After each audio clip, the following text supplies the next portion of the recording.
오늘도 우리 주 예수 그리스도 안에서 잘 될 수밖에 없는 여러분들에게 우리 하나님의 크신 은총과 축복이 함께 하시기를 주의 이름으로 축원합니다. 이 시간에는 너무도 뜻밖의 하나님, 그런 제목으로 함께 은혜를 나누고자 합니다. 저희들이 이 세상을 살아가노라면 때론 너무도 뜻밖의 행운을 얻는 경우가 있습니다. 생각지도 않았는데 너무도 뜻밖의 좋은 일이 생기어서 기분 나이스인 그런 경우들이 있습니다. 동서남북 사방팔방이 꽉꽉 막혔었었는데 너무도 뜻밖의 다 뚫리는 경우가 있습니다. 도대체 안 되고 안 풀리고 그래서 답답해 죽을 지경이었었는데 너무도 뜻밖의 풀리는 경우들이 있습니다. 때로는 너무도 뜻밖의 좋은 사람을 만나서 인생이 행복하게 풀리는 경우들도 없잖아 있습니다. 이런 경우를 일컬어서 행운을 얻었다 또는 횡재를 보았다, 그렇게 말을 합니다. 금년 6개월 남았는데 여러분 모두에게도 너무도 뜻밖의 좋은 일들이 일어날 수 있게 되기를 주의 이름으로 축원합니다. 오늘 본문에 보면은 야곱이라고 하는 사람이 너무도 뜻밖의 횡재를 만난 이야기가 기록되어 있습니다. 야곱은 생각지도 않았었는데 너무도 뜻밖의 하나님의 은혜를 받게 된 사람입니다. 꿈에도 꾸지 않았었는데 너무도 뜻밖의 하나님의 축복을 받은 사람입니다.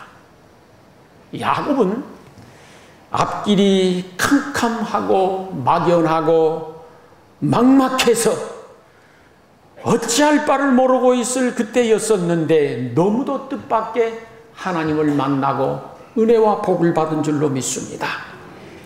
야곱이 어떤 사람인고니는 그는 태어날 때에 쌍둥이로 태어났는데 동생으로 태어났습니다. 태어날 때에 형보다 먼저 나오겠다라고 형의 발꿈치를 잡고 따라 나왔었던 그런 사람이 야곱입니다. 이렇게 태어난 야곱이 성장을 했습니다. 청년이 되었습니다. 청년이 된 다음부터 자기 인생을 생각하게 되어집니다. 그런데 조상적부터 쭉 훑어내려와 보니 하나님께서 차자보다는 장자에게 더 큰 은혜를 주시고 더 큰 복을 주시고 가문의 대가 장자를 통하여 이어져 가는 것이 옳습니다. 그래서 그가 너무도 터무니없는 꿈을 꾸고 소망을 가지게 됩니다. 야, 내가 비록 둘째 아들로 태어났었지만 나는 장자의 축복을 받고 싶다. 그 장자의 축복을 받고 싶은 마음이 너무도 간절했습니다. 그래서 어떻게 하면 내가 장자의 축복을 받을 수가 있을까? 호시탐탐 장자의 축복을 가로챈 기회만 엿보고 있는 것입니다. 그러던 어느 날 형 에서가 들에 나가서 사냥을 하고 돌아오는데 배가 너무도 고파 죽을 지경입니다.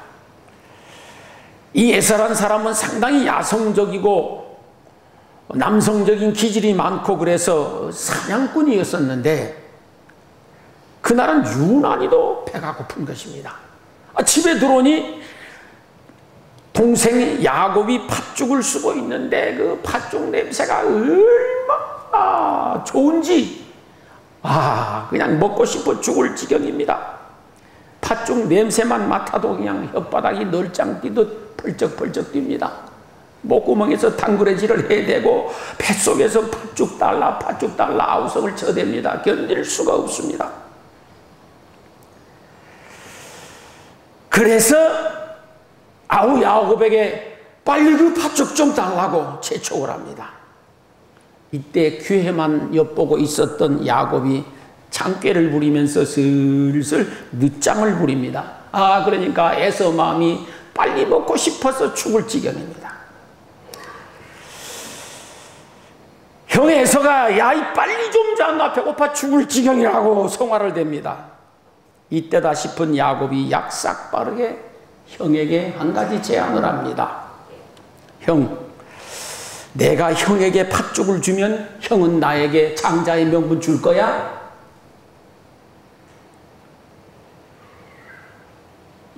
야곱은 사실 오랫동안 꿈꿔왔었던 것을 계획적으로 진심으로 한 것이고, 에서는 농담으로 들었습니다. 알았어, 그까지 장자의 명분이 무엇이야? 빨리 팥죽 줘. 내가 팥죽 주면 진짜로 장자의 명분 나에게 줄 것이지. 그렇다니까. 그런데 당시 중동 지역이나 이스라엘 지역에서는 장자의 명분을 팔고 사는 경우가 있었다는 기록이 나와 있습니다. 그런 풍속이 있었습니다. 야곱이 팥죽을 건네주면서 다짐을 합니다. 형, 이제 장자의 명분은 내 것이야. 그래, 알았어. 이제부터 장자의 명분은 니놈 것이요. 창세기 25장 34절에 보면은 에서는 장자의 명분을 가볍게 여겼다라고 되어 있습니다. 그런데 야곱은 장자의 명분을 세상의 그 어떤 명분과 그 무엇보다도 소중하게 생각하며 귀중하게 생각하는 믿음이 있었습니다. 얼마간의 세월이 흘렀습니다. 아버지 이삭이 늙어서 세상을 떠날 날이 가까워지자 이제 눈도 어둡고 기력도 쇠하여지고 자기가 죽을 날이 얼마 남지 않았다는 걸 알아차린 이 아버지 이삭이 죽기 전에 장자 에서에게 장자의 축복을 해주기로 결심을 합니다. 그리고 큰아들을 불러서 내가 좋아하는 별미를 만들어 가지고 오도록 해라. 그리하면 내가 그 별미를 먹고 너에게 장자의 축복을 허락하마. 이때 그 곁에서 야곱의 어머니 리브가가 그 소리를 들었습니다. 에서가 별미를 만들기 위하여 사냥감을 잡으러 나갔습니다. 이때 어머니 리브가가 급히 야곱에게로 달려가서 얘야, 너희 아버지가 돌아가실 날이 가까워서 지금 너희 형 에서에게 장자의 축복을 하기 위하여 별미를 만들어 가지고 오라고 했는데 네가 빨리 가서 형 대신 장자의 축복을 받도록 해라. 아니, 저가 어떻게 갑니까? 만약에 이 사실이 들통나는 날이면 나는 형에게 죽습니다. 아니야, 저주는 내가 받을 터이니까 네가 가서 축복을 받도록 해라. 그렇게 해서 야곱을 형 에서처럼 변장을 시켜주었습니다. 그리고 급히 별미를 만들어 가지고 야곱으로 하여금 그 별미를 들고 아버지 이삭에게 들어가게 했었습니다.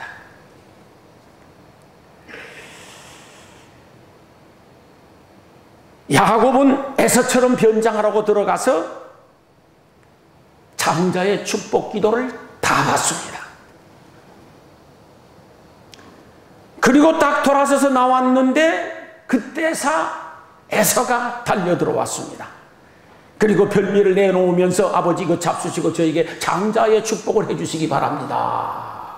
그러니까 아니, 내가 이미 장자의 축복을 다 하지 않았었느냐? 아니, 나는 처음인데요. 야곱이란 놈이 가로챈 것입니다. 이때부터 에서는 원한을 품고 야곱을 죽이기로 작정을 합니다.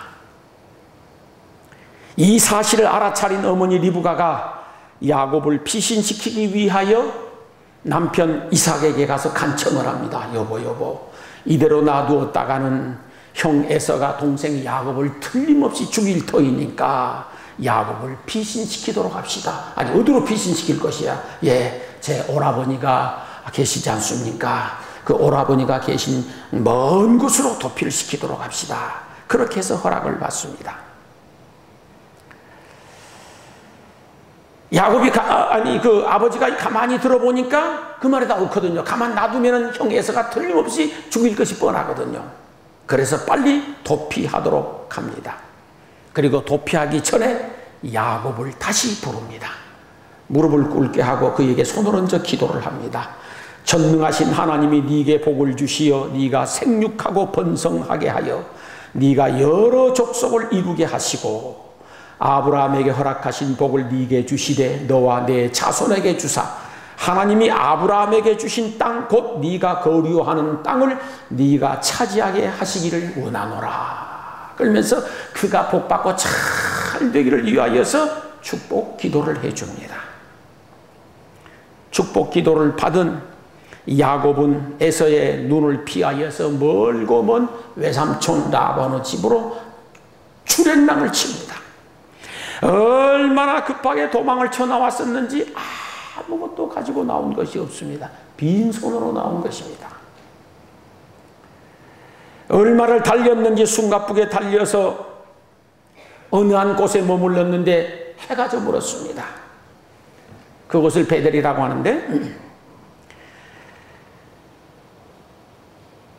베델이라는 곳에 머물러서 이제 날이 어두워서 가지 못하고 차디찬 땅바닥에 들어 누웠습니다. 돌을 베개 삼아서 잠을 청합니다. 우리가 인생을 살아가다가 보면은 이렇게 야곱 같은 경우가 있을 수 있습니다. 누구래도 무엇인가 받고 싶고 얻고 싶고 또는 되고 싶고 이루고 싶은 간절한 소망 때문에 하나님의 말씀을 역행하는 경우들도 생기고 내 욕심을 따라 살아가는 경우들이 있습니다. 그 욕심이 지나쳐서 부정적인 생각을 할 때도 있고 때로는 잘 되고 싶은 하나님의 은혜와 복을 받고 싶은 소망하는 것을 이루고 싶은 간절한 그 열망 때문에 거짓말을 할 때도 있습니다. 때로는 그 이루고 싶은 간절한 수건이 너무 큰 나머지 본의 아닌 행동을 할 때도 있습니다. 무엇인가 붙들고 싶은 간절함 때문에 가족과의 관계가 깨어질 수도 있고 인간관계가 일그러질 수도 있습니다. 야곱이 온종일 숨가쁘게 달려서 베델이라는 곳에 머물러서 이제 날이 어두워지자 돌을 베개하고 눕지 않았습니까? 차디찬 맨바닥에 누워서 자기 자신을 뒤돌아보았습니다. 그리고 자기 자신의 앞날을 생각해 보았습니다. 그러니 자기 신세가 이제는 처량하기 짝이 없습니다. 아버지와 형을 속이고 장자의 축복을 가로챈 것이 말할 수 없이 죄송스럽습니다. 죄책감에 가슴이 시립니다. 아버지와 형에게 못할 짓을 한 것 같아서 송구스럽기 그지없습니다. 무엇보다도 하나님의 율로와 법도를 따라서 장자가 장자의 축복을 받아야 하는데 그것을 가로채었으니 하나님께 죄를 범한 것 같아서 죄책감에 가슴이 아픕니다. 앞으로 자기 인생이 어떻게 될 것인지 불안하기만 합니다. 초조하기만 합니다. 막막하기만 합니다. 자신도 모르는 사이에 서글픈 눈물이 두 볼을 적십니다. 수많은 번뇌와 고민을 하다가 자기 자신도 모르는 사이에 잠이 들었습니다. 우리가 인생을 살아가는 도중에 그럴 때도 있습니다. 쫓기는 인생을 살 때가 있습니다. 근심과 걱정이 파도처럼 밀려와서 나를 짓밟을 때가 있고 억누를 때가 있습니다. 때로는 죄책감에 내 영혼의 상처를 입고 영적 자신감을 상실해버리는 경우들도 없잖아 있습니다. 때로는 내 앞날을 생각하니 막막하고 답답하고 불안하고 초조할 때도 있습니다. 그래서 남몰래 눈물을 흘리는 경우들도 있는 것입니다. 야곱이 돌베개를 하고 깊이 잠이 들었는데 꿈속에 너무도 뜻밖의 하나님을 만나게 되어집니다. 꿈을 꾸는데 사닥다리가 땅에서부터 하늘로 높이 치솟아 있는 것입니다. 유심히 바라보니 하나님의 사자들이 그 사닥다리를 오르락 내리락 하는 것이 보입니다. 거참 이상하다. 무슨 일일까? 그러고 가만히 보았습니다. 그랬더니 그 사닥다리 꼭대기에 하나님이 앉아 계시는 것입니다. 그리고 사닥다리 꼭대기에 앉아 계신 하나님이 말씀하시기를 나는 여호와니 너의 조부 아브라함의 하나님이요 이삭의 하나님이라. 네가 누워있는 땅을 내가 너와 내 자손에게 주리니 내 자손이 땅의 티끌같이 되어 네가 서쪽과 동쪽과 남쪽과 북쪽으로 퍼져나갈 것이며 땅의 모든 족속이 너와 내 자손으로 말미암아 복을 받으리라. 내가 너와 함께 있어 네가 어디로 가든지 너를 지키며 너를 이끌어 이 땅으로 다시 돌아오게 할지라. 내가 네게 허락한 이것을 다 이루기까지 너를 떠나지 아니하리라. 놀라운 축복이었습니다. 너무도 놀랍고 너무도 뜻밖의 하나님을 만나게 된 것입니다. 야곱은 지금 자기가 지은 죄에 대하여서 하나님이 벌을 내릴 줄 알았습니다. 하나님이 정죄하실 줄 알았었습니다. 그런데 그 하나님께서 자기에게 나타나서 축복을 해주시는 겁니다. 야곱은 지금도 죄를 짓고 도망치는 도망자 신세입니다.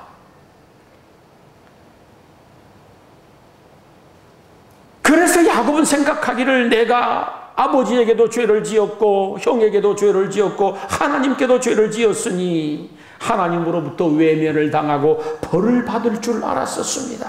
그런데 너무도 뜻밖의 하나님이 축복해 주시는 것이었습니다. 그 축복의 내용을 다시 한번 살펴보면 다음과 같습니다.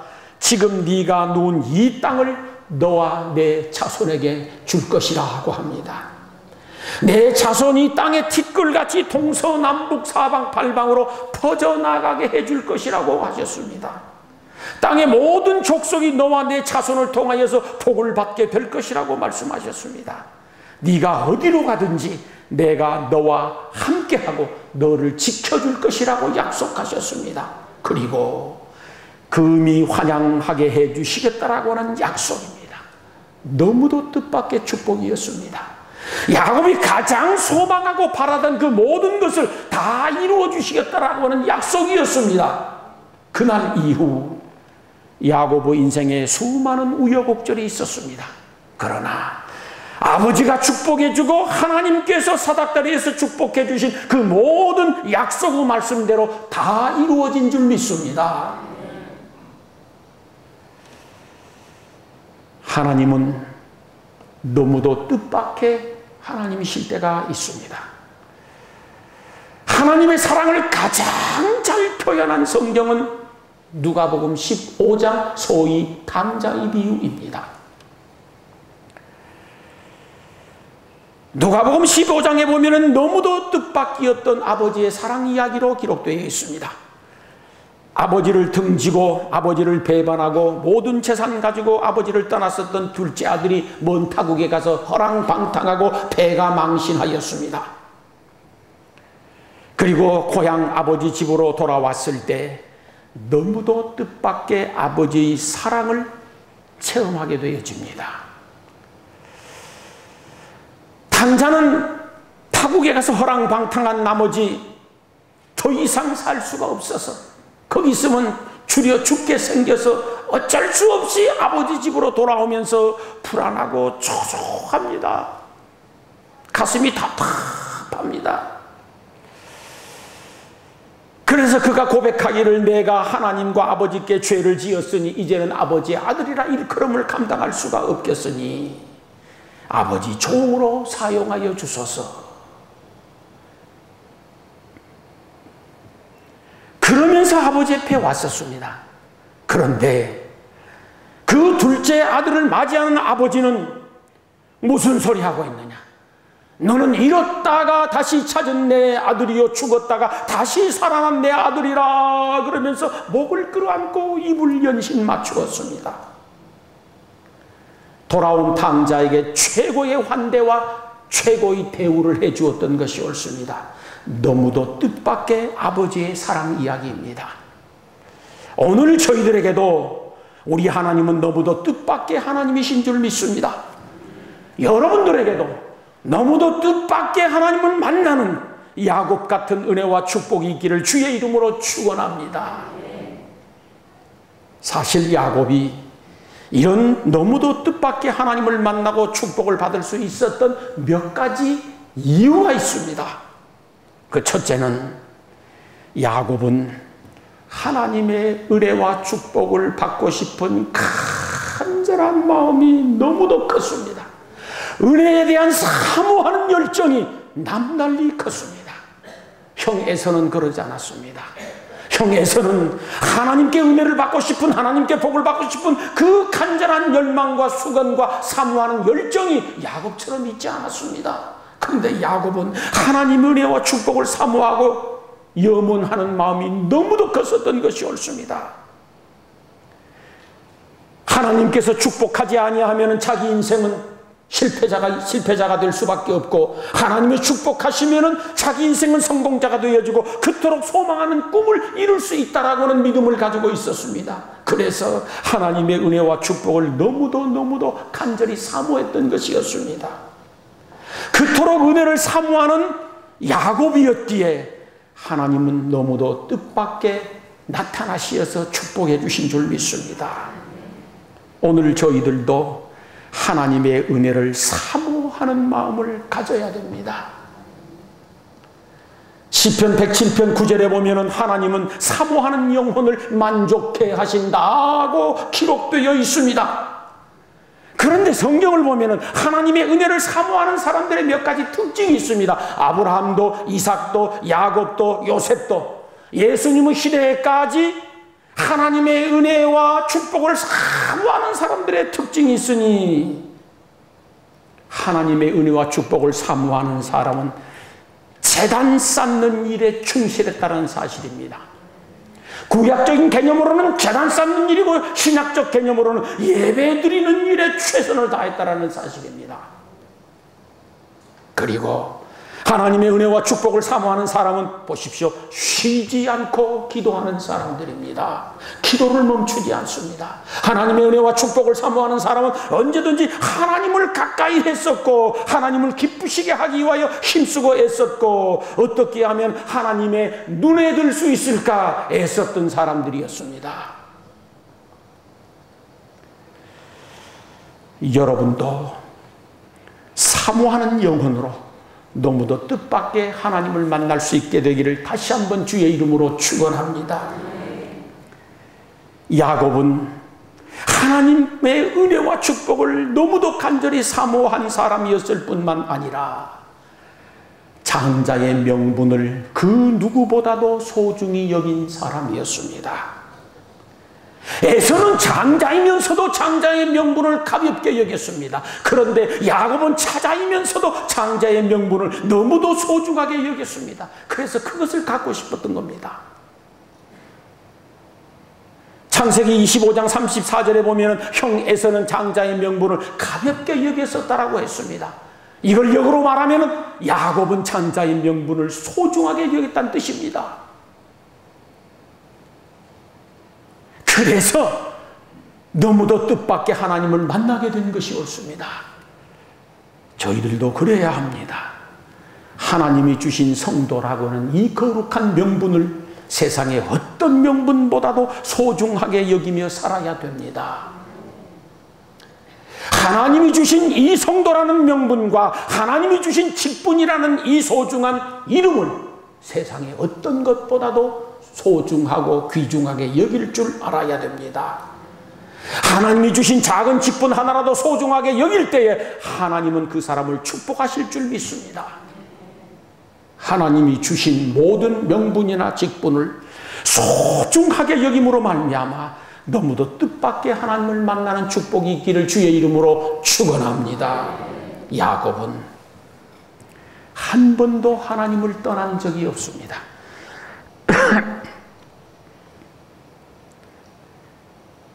비록 그의 이름의 뜻이 사기꾼, 거짓말쟁이이기는 합니다. 그러나 그의 일생에 하나님을 떠난 적이 한 번도 없었습니다. 하나님을 등진 적이 한 번도 없었습니다. 비록 아버지를 속이고 축복을 가로챈 욕심 많은 사람이기는 했었지만은 하나님을 떠난 적이 한 번도 없었다라는 사실입니다. 형을 속이고 장자의 명분을 가로챈 얌체 같은 동생이기는 했었지만 그는 일평생 하나님을 떠난 적이 없었습니다. 언제나 하나님 중심이었습니다. 하나님의 축복을 받고 싶은 간절함이 지나쳐서 형의 축복을 가로채기는 했었지만 그의 일생을 보면 언제든지 그의 중심에는 하나님이 계셨습니다. 잘할 때나 못할 때나 하나님만 바라보고 살았었습니다. 말씀대로 온전히 살아들이지는 못했었지만 하나님만 의지하고 살았습니다. 그래서 너무도 뜻밖의 하나님을 만나 복을 받은 줄로 믿습니다. 저희들도 그래야 합니다. 어떤 경우에도 하나님을 떠나거나 하나님을 등지는 일이 없어야 됩니다. 비록 내가 하나님의 말씀대로 온전히 살아들이지 못하는 경우가 있다고 하더라도 하나님과 동행하셔야 되고 하나님이 내 중심에 계셔야 하고 하나님 의지하고 살아야 합니다. 하나님 바라보고 살아야 합니다. 그럴 때 하나님은 그 믿음 보시고 너무도 뜻밖의 하나님을 체험할 수 있도록 복 주시리라 믿습니다. 사랑하는 성도 여러분, 야곱은 너무도 뜻밖의 하나님을 만나서 놀라운 축복을 받았습니다. 그리고 그 약속은, 그 축복은 다 이루어졌습니다. 여러분에게도 야곱 같은 믿음과 야곱 같은 사모하는 영혼, 야곱 같은 명분을 소중히 여기는 믿음, 하나님을 떠나지 않는 그 믿음, 그것 가지고 너무도 뜻밖의 하나님을 만나서 여러분의 남은 인생이 긍정적으로 변화되기를 주의 이름으로 축원합니다. 기도하시겠습니다.